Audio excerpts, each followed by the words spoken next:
Hello everyone, welcome back to Code with Beto. I'm super excited to be here, back again with you guys with another video. And in today's video, we're going to learn how to integrate analytics using Vexo. For those who don't know, Vexo it's a modern and powerful tool that is specifically designed to work with React Native. And don't worry, it's going to work as well with Expo and the CLI.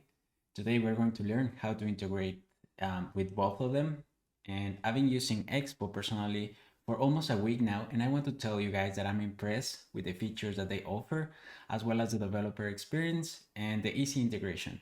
And all that is free, so you can start using today Vexo for free. That is the most amazing thing, I would say, because you get premium resources, a premium tool that you can use to make better decisions in your application, and well, you're gonna like it as well. So without further ado, let's visit the official Vexo landing page and take a look at the dashboard. Okay guys, so here I am in the official landing page of vexo.co. You can go check it out yourself.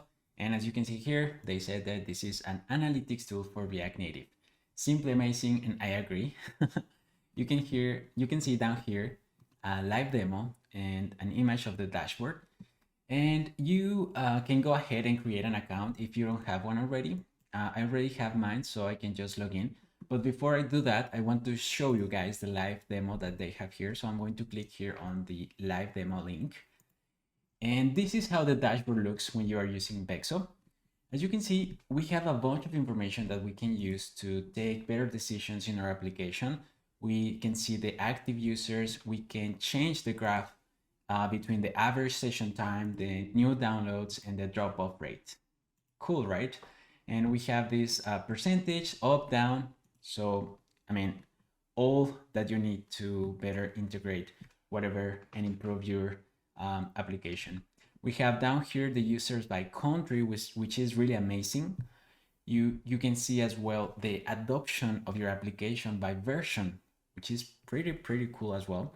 We also have this graph of intensity usage and most popular screens as well. And now that I'm here, that I just see the popular screens, I want to tell you guys that the only caveat, or the only thing that you have to keep in mind when you're using Vexo, is that you have to use React Native navigation. And I don't think that that is an issue, because most of the React Native applications use React navigation. But yeah, that's a requisite. Before you can use Vexo, you need to integrate navigation in your application, of course. And one cool thing is that we can also customize the events that we send to the Vexo dashboard. And we're going to learn how to do that as well in this video. Now I'm going to go back up, and I want to go to these different tabs that we have here. We also have devices, which is really amazing. We can see the type of devices that are using our application. For example, an iPhone 10, an iPhone 11, iPhone 12, and we can also see Android in the case if we had Android here. You could also see it, and we're going to check that as well in this video. But my favorite feature about Vexo is that they have heat maps. For those who don't know what a heat map is, it's basically this image that we have here. Basically, you are seeing where the user is tapping in your application in different screens. So for example, here we have the demo of Vexo Challenge. And if we change to the Vexo demo welcome screen, for example, you're gonna see where the users are pressing in your application. And this can lead to improve the user experience. So for example, I imagine if you have, for example, let's say a screen of products, and you're seeing that the users are pressing more in one specific project, you can put that project on top so they don't have to scroll, for example, and you can do things like that. Pretty cool, right? Let's see the Vexo demo login screen. As you can see, and where the users press most, it's red, and where the users press less, it's green. I mean, this is my favorite, I would say my favorite feature about Vexo, because I have never seen something like this before. It's pretty amazing, and you can also see this in real time, and we're going to see that in a moment. Now let's go ahead and visit events. These events are custom events that you can customize to save data and analytics on Vexo. And for example, here we have SaaS sale. and you can see that there's 16,000 or 16K events, and these events are custom, and we're going to learn how to do that as well in this video.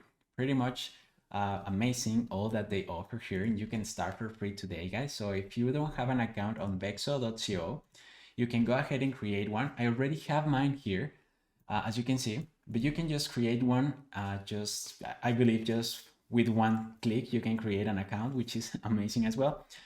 And yeah, so let's start by creating two applications, because I want to show you guys how you can integrate this on Expo and as well on the CLI. So I'm gonna go ahead and create a new app, and I'm gonna call the first one CLI, hit create, and that's it. I'm gonna create another one. For this one, I'm gonna say, I would say Expo, and hit create app. And that's it. That's all you have to do. Now you can enter on each of these, and you're gonna see the dashboard. Now I'm gonna go back, and I want to show you that this is the API or the ID that we're gonna need in order to configure Vexo in our application. So make sure that you don't share this, and make sure that copy this as well. And yeah, let's start with the CLI. So I'm gonna copy this ID here. You're gonna see that it's super easy. And yeah, if you are not familiar with Vexo, you can just go ahead and hit documentation here, or well, I already have the documentation open here, and we have this amazing documentation, very complete. If you have any questions, you can go to the documentation and you're gonna find the answers. Like I mentioned before, as you can see here, the only prerequisite is that you need to React navigation in your application, right? And I would say another thing to keep in mind is that you have to make the build on Expo in order to Vexo Analytics to work, right?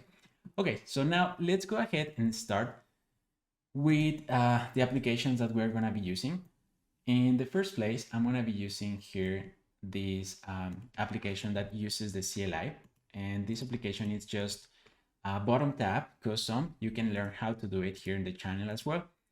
But yeah, this is using the CLI, and I have another application here. This application that you see here, it's only chats. It's an application that we learned to create in my React Native course. And this application uses Expo. So we're going to integrate on this one as well, but we're going to do first the CLI. The first thing that I want to do, guys, is just go ahead and install Vexo Analytics. So here in my application, in my terminal, I'm going to install Vexo Analytics. As you can see here, hit enter. And because we are using the CLI in this case, once this is done, we need to install the pod dependency. So I'm going to say cd into the iOS folder and run the command pod install. Hit enter. Wait a little bit until the pods are installed. Okay, that was quick. So I'm going to go back to my main folder, and let's start by adding the API into our application. So in order to do that, we just need to import from Vexo Analytics. We're going to import Vexo like this. And in order to configure that, we need to say Vexo and provide our API key. So I'm just going to copy my key that I showed you before, hit save, and now we can reload the application. So I'm going to say npx, I'm going to say yarn iOS Simulator 14 Pro to rebuild the application to make sure that everything is working. Now, while this is building, I'm going to bring again my dashboard. Okay, guys, and the build is done, as you can see here, and now I'm going to go into my CLI dashboard. And because we just installed this application, this Vexo Analytics dependency, now if I just start using the application here, you're gonna see that right away we can see that we have one user that is using this application, that is me, and we have right away many information that we can check it out on real time. We can see that we have version adoption, which is version 1.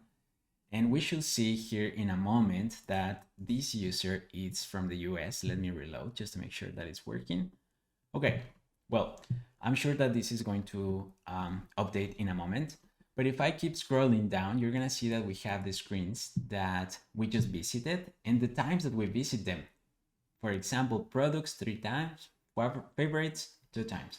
Now, if I go to products and profile a couple of times, you're gonna see in a moment that this is going to update in real time. Cool, right? Now, we have down here the custom events, but we don't have any at the moment. We're going to create one in a moment. Now I'm going to go up here and I'm going to hit devices. And as you can see, we have this iPhone. It's a simulator. But an amazing thing about Vexo is that you can click on this device and you can pretty much track the user in real time. So I'm gonna hit go real time inspector in this left side. And we're going to have a heat map of the screen of the current user. So if I go back to my products and start playing around in my application, like I'm doing something, then move, for example, to my card, then favorites, profile, you're gonna see that many events are being sent into the Vexo dashboard, and we can see the heat maps, which is pretty amazing, right? As you can see, I mean, this tool, I have never seen something like this. This blows my mind completely. And all these events don't slow your application. This works on the background. Basically, for what I know, Vexo collects the information in the background and then it sends everything in one call, for example, right? When they have a certain amount of events, they send it. So the application works seamlessly. Cool. This is pretty amazing. I'm pretty impressed by this feature. And this is real time in this exclusive device, right? We can go back and, for example, let's go to heat maps, and this is going to be basically the same, but with every user in the application, right? The past one was just checking the iPhone, but in this case, we're gonna see just one user because we are one user at the moment. Cool. So now that's pretty much all we needed to do. One line of code, 2 lines of code. Import just Vexo Analytics, put your API, and that's it. Now this is working, and we can test it as well on Expo. So in order to test this on Expo, I'm gonna bring the application here. I'm gonna put it on top of the other one, and I'm going to open my Visual Studio here with my only chats application, as you can see here. So the only thing that I want to do is that I'm going to go back to my applications here, and now I'm going to copy my Expo API or my Expo ID. Now that I have copied that, I'm gonna go to my index, and if you don't have an index file, it means that you need to build your application. And if you don't know how to build your application, you can just run the command npx expo run iOS. This is going to create a build for your application. And now I'm just going to uncomment this and change my ID.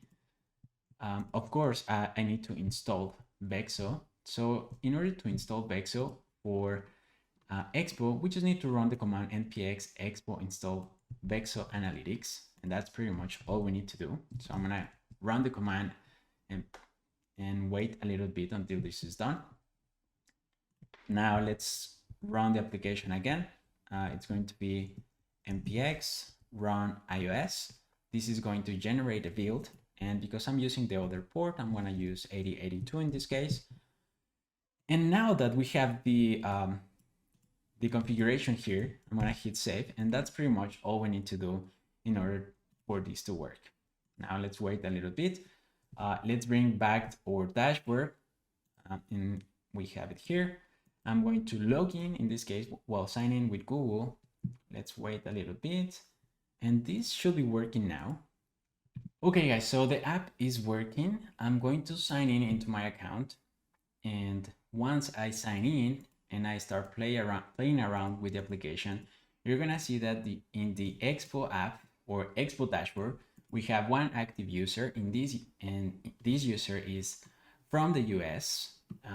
This is the version 1.3, the version adoption, and you're gonna see as well the screens that I've been visiting. And for example, if I go to the screen of create a new post, if we wait 1 second, you're gonna see that is going to appear in this dashboard. As you can see here, right away, new post, which is pretty amazing. All this information in real time. And with more than one user, you can have many users at the same time. Now here we have custom events, and we're gonna see that in a moment. And pretty much that's the same thing that we just checked. Okay guys, and now that we know how this works on Expo as well, let's start by adding and exploring more of what we do with Vexo. I'm going to go back to my CLI application, and I'm going to close this Expo application for now because everything else that we're going to do in this video is going to work the same way with the CLI and Expo, so you can do both, whatever you want. And I'm going to close as well this Expo application, and now I want to work with the CLI application only. Okay. Now, one thing that Vexo and Apple are very concerned is the privacy of the users, and Vexo provides us with a method to stop tracking the information of the user. So let's start by adding a dependency that is going to help us to ask the user if they want to be tracked. So in order to ask the user if they want to be tracked, I'm going to install this dependency called React Native Tracking Transparency. You can install it. It's super easy to use once that is installed. And remember that we are in the CLI now. So I'm going to access the iOS folder, and I'm going to say pod install and hit enter. And one more thing that we need to change when we are using this dependency is that we need to go to the info list, and we need to add down here this key usage tracking description. Basically is NS user tracking usage description, and you can add a string here just saying why you need the permissions of the user to track their information, right? Cool. So now that we have that, we can go back and restart the application. So I'm gonna say yarn this case, and we're gonna say iOS simulator iPhone 14 Pro, hit enter. This is going to restart the application. And while this is being done, we can go back to the home screen in this case. So I'm gonna go to my screens here in my source screens, and my home screen here is going to be products here. So inside product, I'm going to add a function. Okay, I'm going to start by importing from Vexo Analytics and React Native Tracking Transparency these methods, which is get tracking status, request tracking permissions, and tracking status. And from Vexo Analytics, we're going to import these methods, which is enable tracking, disable tracking, and identify device. Identify device, it's another method, and we're going to see it in a minute. But down here inside products, I'm just going to go ahead and copy a couple of functions that I have here, and I'm going to paste them, and I'm going to walk you guys over these functions. Basically, I'm just setting a use state variable to track the status of the permissions of the user, if they want to be tracked or not. And this is going to work only for iOS. So I'm checking the platform here. If we are on iOS, then we want to get the tracking status, and this get tracking status is from this dependency that we installed. Once we get the tracking status, we're gonna get the status here, and if the status is not authorized, is different than authorized, we are going to disable tracking, because that means that the user don't want to be tracked, and set the tracking status to the current status.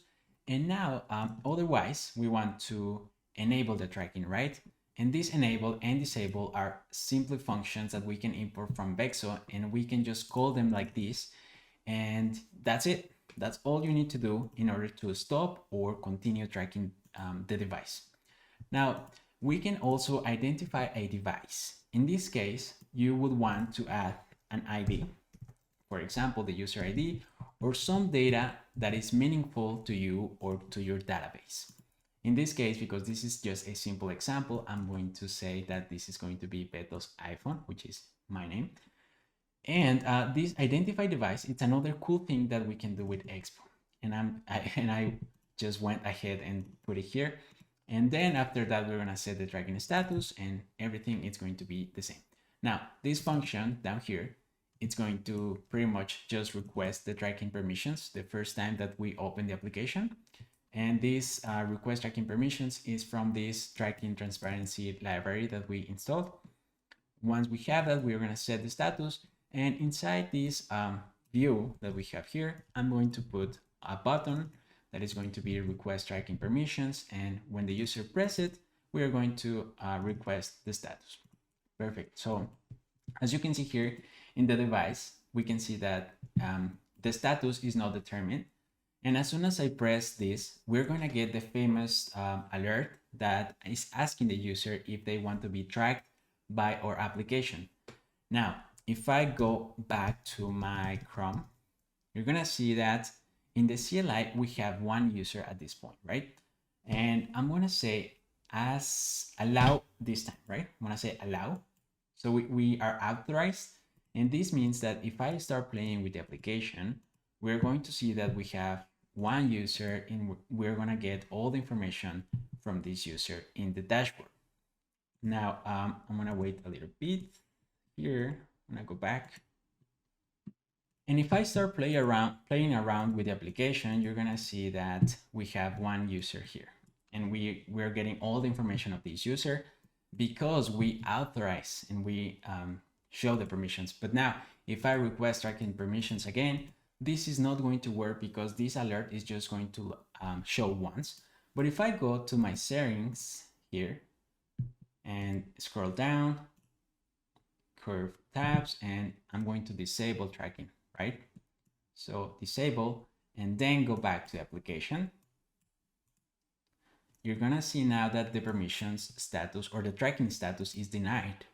And if I start playing around here, we are not going to get anything in our dashboard because with the method that we are getting here, disable tracking, in this case, we're getting in this if statement, we're disabling the tracking.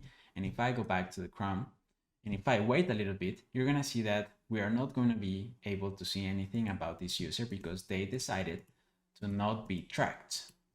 Cool. Now, while we are here, you're gonna see that we have this information that is a little old from 1 second ago. And if just to make sure that this is working, we can enter into the sessions and you can see now that this is offline, even though I'm playing around with the application because we denied Vexo to track the information. We are not tracking the users, which is super safe, which is super cool. But now, if we want to make sure that we weren't tracking the information of the user, you can see the hour here, 56, and then we stopped at 4:57. And if you want more details about this current session or the current session that just passed here, you can click and you're gonna see pretty much all these logs. That is basically all I did when I was playing in my application. As you can see, these are many events. And all these events are being saved in the dashboard without slowing the application, which is pretty amazing. And now let's say that we want to be tracked again. So we can go back to the curve tab settings and allow tracking. So I'm gonna say here, allow, and then go back to my application. You're gonna see that now we are authorized. And if I start playing again, you're going to see that in 1 second, we're gonna see one online user, which is pretty amazing. So this is working perfectly, and we can go to the real-time heat maps. And I just forgot to tell you guys, if you remember in the code, we as well identified this current device to be Beto's iPhone. And if we go back to the dashboard, you're gonna see that now it says Beto's iPhone, right? Which is pretty nice. Now let's try to run this application on Android. So I'm gonna say yarn Android, hit enter, and this is going to take a little while, so let's wait. Okay guys, and the application is building on Android, so let's wait a little bit. And as you can see, here we have the text of the tracking status, but this is not going to work on Android for sure, because tracking is just for iOS. But what I wanted to show you guys is that if we start playing around in this application on this Android device, and now we go back to the dashboard, you're gonna see in a moment, in the CLI application here, you're gonna see that we have one online user, which is this Android. And if I start playing on the iOS, because we are authorized, you're gonna see that we have 2 users at this point. But what I wanted to show you is that in devices, you're gonna see that we have an Android here and we have an iOS. Sorry, we have an iOS and an Android, and both are online.